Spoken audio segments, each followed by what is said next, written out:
अगर आप उत्तराखंड की छोटा चार धाम यात्रा के अलावा उत्तराखंड में कुछ और भी एक्सप्लोर करना चाहते हैं तो इसके लिए आपको जाना होगा चमोली के वाण गांव में, जहां पर 1 मई 2026 को श्री लाटू देवता के कपाट अगले 6 महीनों के लिए श्रद्धालुओं के दर्शनार्थ हेतु खोल दिए जाएंगे। नंदा भगवती के धर्म भाई लाटू देवता के कपाट दोपहर 1 बजे वैदिक मंत्रोच्चार के साथ में आगामी 6 महीनों के लिए खोल दिए जाएंगे। लाटू देवता के मंदिर के कपाट बैसाख के महीने में बुद्ध पूर्णिमा को खुलते हैं और 6 महीने बाद मांगशीर्ष यानी कि मंगसीर के महीने में पूर्णिमा को बंद कर दिए जाते हैं। हिमालय की गोद में सीमांत जनपद चमोली में देवाल ब्लॉक में 8000 फीट की ऊंचाई पर पूर्वजों द्वारा जो दी गई विरासत है, धरोहरें हैं, संस्कृति है, उसे बचाए हुए हिमालय का एक गांव है जिसे अंतिम गांव भी माना जाता है और जिसका नाम है वाण। लगभग 20 किलोमीटर की परिधि के भूभाग में बसा ये गांव ऐतिहासिक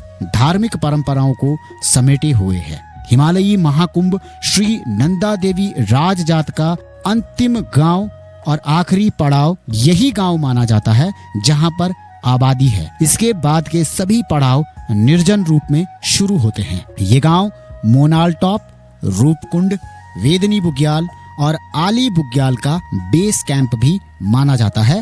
राजजात के दौरान यहाँ पर लाखों श्रद्धालु पहुँचते हैं। जो यात्री पूरी नंदा राजजात में शामिल नहीं हुए हैं वो सीधे वाण गांव पहुंचकर नंदा की यात्रा में शामिल होते हैं। सदियों से आ रही अपनी परंपराओं को वाण गांव के लोग पीढ़ी दर पीढ़ी बखूबी निभा रहे हैं। ये मंदिर भारत के उन गिने चुने मंदिरों में से एक है जहाँ पर रहस्य और रोमांच खेलता है, जहाँ की कहानियां, किंवदंतियां बड़ी अनूठी हैं। सभी लोग सोच रहे होंगे कि 6 महीने तक अगर कपाट खुले हैं तो मैं आराम से लाटू देवता के दर्शन कर सकता हूँ, लेकिन इस मंदिर के साथ में ये परंपरा है या ये नियम है कि इस मंदिर के गर्भगृह में कोई भी प्रवेश नहीं करता, बल्कि मंदिर से लगभग 80 फीट दूरी से मंदिर के दर्शन करके ही आशीर्वाद प्राप्त किया जाता है। यहाँ तक कि लाटू देवता के मंदिर में पुजारी भी आंखों पर पट्टी बांधकर